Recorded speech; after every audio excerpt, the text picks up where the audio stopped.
those Bitcoin miners may need to step up their surveillance. South Korea is saying that hackers from the north are targeting crypto miners to search for cash in the face of tough international sanctions. Asia tech editor Edwin Chan joins me now. And what's the story here, Edwin, exactly? Well, we've known for a while, or at least the North Koreans have been linked to attacks on cryptocurrency exchanges, and we understand they do mining of their own. Just to qualify that North Korea denies all such reports. But having said that, I think what we're talking about today is a new wrinkle, which is their growing preference for Monero, a type of cryptocurrency that's harder to trace and harder to track. Exactly. So that would help anybody who wanted to use that currency to buy things illegally and not be traced back to where they've been bought, I suppose. Right. So the whole idea is Pyongyang needs hard currency to fund its nuclear weapons development program, allegedly.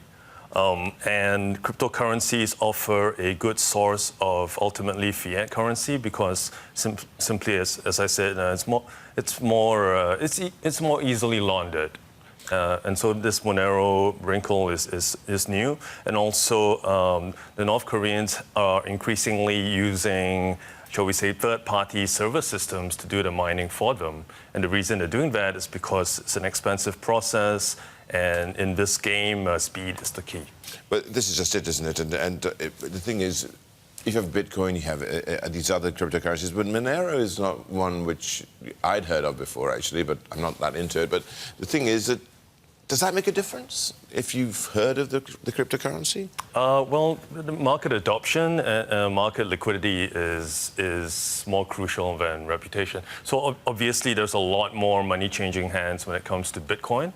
So in terms of converting that to fiat currency, it's easier.